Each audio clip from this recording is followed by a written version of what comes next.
Bonjour à tous, merci Dirk pour l'introduction. Je vais essayer de vous faire atterrir un tout petit peu, je vais faire référence à des choses qui ont déjà été dites, je passerai très vite dessus, mais c'est aussi pour vous permettre un petit peu de savoir d'où on vient et peut-être de mieux comprendre là où on va aller et qu'est-ce qu'on a pris avec nous en chemin. Donc, en gros, c'est un chemin qu'on a commencé dans beaucoup de cas il y a déjà pas mal de temps. Et tous ceux qui ont réfléchi autour de médicaments ont voulu chacun créer quelque chose d'utile. Mais ces projets, ils ont tous une histoire, une date. Ils ont commencé ou bien tôt ou bien récemment. Et évidemment, ils n'ont pas toujours eu la possibilité de se coordonner entre eux et de partager une vision telle qu'aujourd'hui on peut l'avoir, puisque nous avons un plan global qui permet à chacun de s'accorder. Et donc, une chose est de créer les conditions pour échanger de l'information entre les pharmaciens, entre les médecins, et de voir comment on peut le faire. Autre chose est d'avoir une vision commune où on peut tous s'accorder sur la valeur ajoutée qu'on donne aux choses. C'est ce que j'ai voulu un petit peu exprimer avec cette image sur le changement climatique. Et en Belgique, en réalité, il a fallu faire un certain nombre de choses. Et avant d'arriver à pouvoir vraiment discuter des contenus des choses, il a fallu d'abord créer les conditions basique, simplement, de faire en sorte qu'un échange ait lieu. Il a fallu ensuite faire pousser la petite graine, c'est-à-dire convaincre les différents acteurs de pouvoir se connecter entre eux. Ensuite, il a fallu réfléchir simplement à élargir les acteurs, pas seulement les médecins, pas seulement les hôpitaux, mais aussi les autres acteurs. Et puis, il a fallu considérer l'information en tant que telle, en disant, ben oui, il y a l'information telle qu'elle est aujourd'hui, en texte libre la plupart du temps, dans le langage naturel, puis dire oui, bon, si on veut l'utiliser, il va falloir qu'on pense à comment la grouper, comment la structurer. Et puis, enfin, on s'est dit, oui, mais on a pensé aux prestataires, on a pensé à l'information, et comme il vient nous le rappeler, oui, quand même, le patient, là-dedans, il est crucial, et donc on doit l'intégrer. C'est le take control que je vous ai mis ici. Donc, en gros, les objectifs qu'on retrouve ici, derrière les différents plans qui aujourd'hui sont mis en œuvre par les autorités, veulent réellement mettre en œuvre aujourd'hui une intégration qui inclut tous les acteurs et qui rentre les données signifiantes et crée de la valeur ajoutée pour tous ceux qui y participent. C'est ça l'objectif que vous retrouvez derrière ces 5 objectifs-là. Alors le plan e-santé, effectivement, ces 20 priorités, Isabelle Van den Brent nous a introduit un tout petit peu aujourd'hui. Et la médication est effectivement extrêmement présente, elle nous l'a dit, dans ce plan e-santé, et il y a des interdépendances évidemment extrêmement importantes. Rappelons-nous simplement que le premier élément, créer les bases d'un échange, eh bien, ça fait au niveau du SPF quand même pas mal de temps, puisque depuis la création de la commission télématique jusqu'à la création de la plateforme IES en 2008, et puis le plan e-santé, c'est toute une série d'étapes, donc ça se calcule en décennies plutôt qu'en nombre d'années, aujourd'hui, le chemin qu'il a fallu parcourir. Et l'architecture qui est basique en Belgique, il y a quelques principes de base qui ont été établis et qui ont permis de créer d'abord les bases d'un dialogue. C'est quoi ? C'est en gros que l'autorité doit pouvoir fournir des banques de données qui vont pouvoir sécuriser les accès et donner une sécurité aux données elles-mêmes. Alors, c'est quoi ? C'est toutes les banques de données que vous voyez en dessous, c'est aujourd'hui ce qui permet d'identifier les médecins, les infirmières, les kinésithérapeutes et les autres, par exemple, de manière sûre et certaine. C'est donc via le cadastre. C'est la banque de données des médicaments, c'est toute une série d'autres banques de données que tout le monde aujourd'hui devrait pouvoir utiliser et qui forment un petit peu la base sur laquelle on va pouvoir construire le reste. Il a fallu construire des services, pas tous, mais ceux qui étaient utiles à tout le monde et qui ont été mis en place pour pouvoir de nouveau permettre à ce que ces informations puissent être échangées. Et enfin, au-dessus de ça, permettre à tous ceux qui devaient développer des services d'utiliser ces banques de données, ces services de base, pour créer les conditions d'un échange entre les différents acteurs concernés. Ça reposait sur un potentiel de confiance qui a été créé progressivement. C'est-à-dire qu'en gros, il y a eu une construction de cette infrastructure de santé grâce au support de la base. Au départ, des réseaux qui existaient depuis très longtemps, qui coopéraient notamment au niveau des hôpitaux, qui ont pu servir de base pour créer des réseaux principalement au départ hospitaliers, mais dans certaines régions du pays qui sont ouverts à l'ensemble des prestataires progressivement. Ça, c'est la situation actuelle. Vous voyez ces différents réseaux, un en Wallonie, un à Bruxelles et en Flandre, deux solutions techniques aujourd'hui, l'une autour de Leuven et l'autre autour de Gand. Et tout ce qui se trouve au niveau d'Anvers est en réalité aujourd'hui intégré à la solution gantoise. Donc c'est une situation qui a permis de créer réellement la base de confiance avec les prestataires et les autres. Et bien entendu, on a dû aussi penser à la première ligne, c'est-à-dire que les hôpitaux et tous les autres étaient, eux, connectés potentiellement 24 heures sur 24. Évidemment, les médecins, les kinés, eux, ils n'ont pas une infrastructure informatique similaire. Et donc, il y a des solutions qui ont été développées par des acteurs différents au nord, au sud du pays, mais qui fournissent les fonctionnistes de base pour aujourd'hui faire en sorte que ceux qui ont une information signifiante, qui veulent mettre à disposition, ils puissent le faire, quelle que soit la connectivité qu'ils ont de leur système informatique. Alors, historiquement, les projets autour de médicaments, je vous l'ai dit, ils ont tous leur histoire. Ils ont tous démarré pour de bonnes raisons à un moment donné. Et en fait, je les ai repris. Le premier, c'est le SUMER. Je vais en reparler un tout petit peu, mais le SUMER, c'est le premier message structuré qui a été défini en Belgique. On a défini exactement ce qu'on voulait qu'un médecin puisse communiquer comme information utile et pertinente à d'autres acteurs de la santé. Et ça, ce message-là a été défini, certains d'entre vous dans la salle s'en souviennent, très tôt, puisqu'il a aujourd'hui 14 ans d'existence déjà. Mais il est mis en place seulement maintenant, j'y reviendrai tout à l'heure. Le dossier pharmaceutique partagé est, lui, venu d'un constat, et Charles en parlera juste après moi, mais d'une volonté des pharmaciens eux-mêmes de pouvoir créer une valeur ajoutée au niveau de leur profession et réellement donner de nouveaux services aux patients.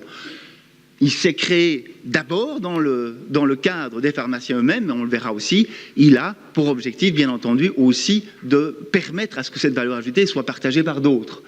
Vitaling s'est créé dans une réflexion au nord du pays autour d'une collaboration de la première ligne, de voir comment arriver à mieux structurer l'information de telle manière à ce qu'elle soit réellement utile. Et le schéma de médication a été créé avec le support de l'agence la santé de Flandre. Et enfin, Récipé, qui lui-même est un projet qui était en gestation depuis longtemps et qui a pu se mettre en place au début maintenant de 2010-2011 progressivement et qui aujourd'hui est en full deployment, en déploiement complet et qui lui a surtout pour objectif de permettre à la médicament d'être prescrit électroniquement partout sur le pays. Donc, on a, dans le cadre de la première version, les 2 premières années de travail également du plan e-santé, déjà travaillé un petit peu pour les hôpitaux aussi sur un certain nombre d'outils. Et une des choses qui a été faite, c'était d'essayer de voir ce qu'un dossier hospitalier devait pouvoir contenir comme fonctionnalité clé pour soutenir des échanges de données qui peuvent créer une valeur ajoutée. Et donc, là-dedans, vous allez retrouver toute une série de choses, et c'est un référentiel qui existe et qui est disponible sur le site du SPF.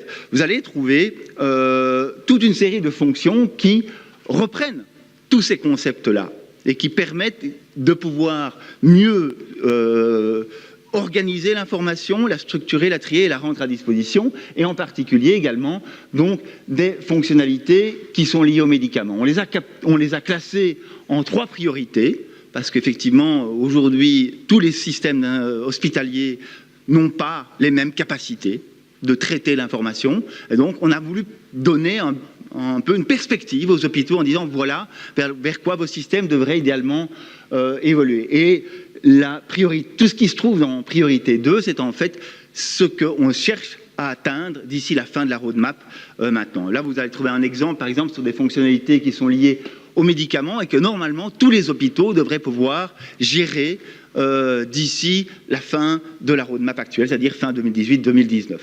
Je vous invite à aller les voir. Donc le plan e-santé, maintenant tel qu'il vient d'être réapprouvé dans sa 2e version, il est effectivement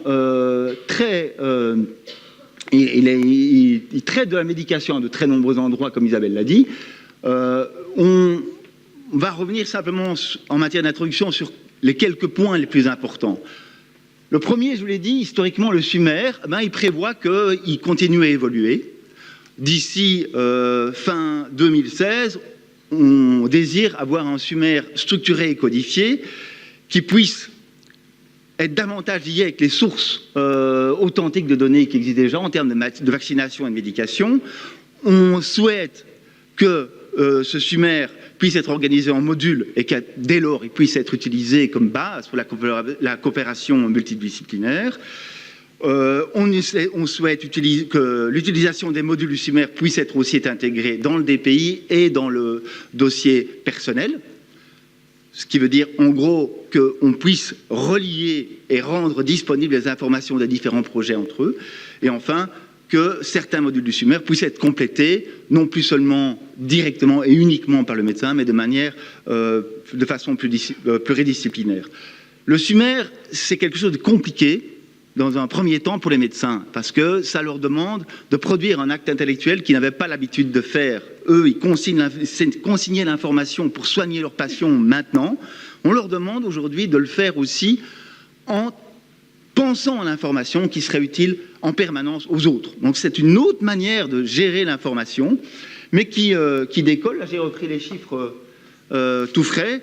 Et maintenant que les conditions sont enfin remplies, on voit réellement, tant en Flandre qu'en Wallonie, un réel démarrage, puisque aujourd'hui, on avait 123 000 Sumer en Flandre et 86 000, ou un peu plus, en Wallonie, qui ont déjà été produits. Ce qui peut paraître peu, mais qui en réalité est énorme quand on voit la progression depuis quelques mois. Ça ne concerne pas encore tous les patients, 40 000 à peu près en Wallonie et 113 000 en Flandre. Et je n'ai pas les chiffres de Bruxelles, malheureusement.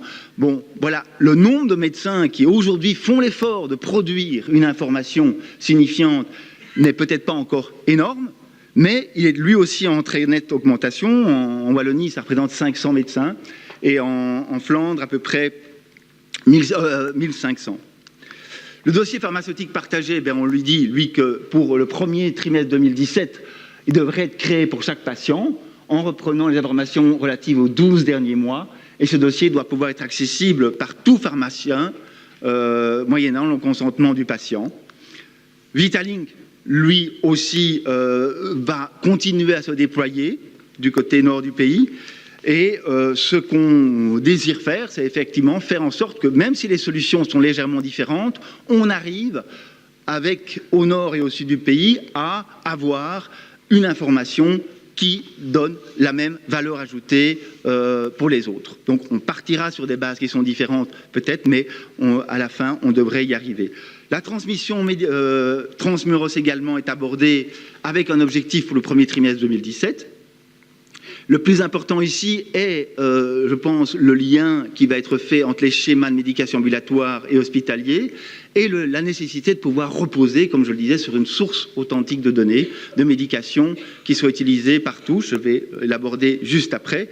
Et bien entendu, d'adapter également au niveau des logiciels hospitaliers, de les adapter de manière à pouvoir éditer ce schéma dans les meilleures conditions et au moment où il le faut. Et de pouvoir aussi garantir que l'information est disponible tout de suite, donc par rapport à la sortie du patient, par exemple. Alors la source authentique de médicaments, elle a beaucoup progressé ces derniers temps. Elle donne un nombre de données, je ne vais pas avoir le temps de vous la décrire, vu qu'on est un petit peu pris par le temps, mais vous trouvez dans les slides l'essentiel. L'essentiel, c'est qu'on a vraiment essayé de réfléchir, ça a pris beaucoup de temps, à faire en sorte que toutes les données qui s'y retrouvent supportent le maximum de réponses, de besoins, et que ce soit au niveau, bien avant tout, bien évidemment clinique d'abord, mais également administratif. Il est maintenant quasi prêt pour rentrer en phase de test. Et donc la mise en production, l'utilisation par l'ensemble des acteurs devrait pouvoir être possible à partir de la fin de l'année prochaine. Les nouveaux standards, on en a parlé également. On est prêt, plus ou moins, avec un certain nombre de choses qui avancent maintenant aujourd'hui. C'est le cas, par exemple, du message de laboratoire, mais c'est aussi le cas, par exemple, et ça vous concerne directement, de la lettre de sortie hospitalière qui reprend bien évidemment un élément au niveau des schémas de médication, et où là aussi, il y a un objectif pour fin 2017 d'arriver à pouvoir utiliser ce nouveau format. Tout ça pour arriver à quelque chose qu'on l'a dit, qui sera dont on a parlé tout à l'heure, qui est en fait une intégration globale qui tient en compte tous ces développements, mais qui va fournir une vision complètement intégrée de l'ensemble des besoins liés autour de médicaments. C'est ce dont Yoriska vous parlera tout à l'heure, pour terminer. Alors je termine très rapidement, simplement sur la partie patient, je dirais, où là, 3 choses doivent être faites relativement à court terme, c'est ce que prévoit la roadmap, c'est déterminer les conditions d'accès pour le citoyen aux données, lui donner les moyens de contrôler ces accès, donc, et lui permettre d'interagir avec ce dossier. Ça, c'est les 3 éléments sur lesquels on va devoir travailler à court terme, et on va devoir répondre à un certain nombre de questions qui sont déjà documentées, mais qui vont devoir trouver des réponses en concertation avec tous les acteurs. Est-ce que ça va être direct ou indirect, immédiat ou retardé cet accès, par exemple? Quelles règles va-t-on donner pour les enfants et les adolescents? Que va-t-on faire avec les patients vulnérables et sous influence? Bref, toute une série de questions très précises auxquelles il faut donner des questions, et il faut donner des réponses, pardon, et il faut trouver un accord global. Idem pour les droits, il y a toute une série de choses qui ont été faites dans le cadre des réseaux de santé actuels. L'objectif est qu'en concertation avec les représentants des patients, on essaye d'arriver à un accord plus global au niveau du pays sur ce que ça veut dire réellement pour le patient, gérer les accès à son dossier. Et enfin, voilà, qu'est-ce qu'on va mettre en place pour que le patient puisse fournir des données, réagir par rapport à celles qui existent et développer autour de ça l'environnement qui va lui permettre à lui de tirer le maximum d'informations et de valeurs ajoutées autour de ça. C'est le 3e référentiel. Et donc, de ce futur cadre de référence PHR. Donc, en conclusion, et je termine avec ça, dire l'objectif aujourd'hui, c'est d'abord et avant tout de déployer l'existant. Et on n'a pas voulu du tout casser la dynamique alors que la machine est en train de prendre, est en train de passer la 2e. Et je pense qu'on pourrait rapidement maintenant passer même la 3e vitesse sur les projets qui ont déjà été développés. Clairement, l'intégration de la source authentique médicaments dans ces différents projets et dans toutes les applications est la garante et la condition pour pouvoir intégrer. Et là, le timing devrait permettre de pouvoir y arriver donc, à partir de l'année prochaine. Pouvoir faire en sorte que l'accès aux données se retrouve dans les systèmes existants et dans le système, par exemple, du dossier pharmaceutique à l'intérieur du système UpMetaUp, ça permettrait d'avoir un accès beaucoup plus global et beaucoup plus facile aux données aujourd'hui, quelque chose qu'on peut faire à relativement court terme. Et enfin, pouvoir centraliser progressivement les données structurées dans les coffres-forts et ensuite basculer vers ce magnifique projet Kevidis dont vous parlera tout à fait. Voilà, j'étais un petit peu rapide, je m'en excuse, mais j'ai essayé de permettre à chacun de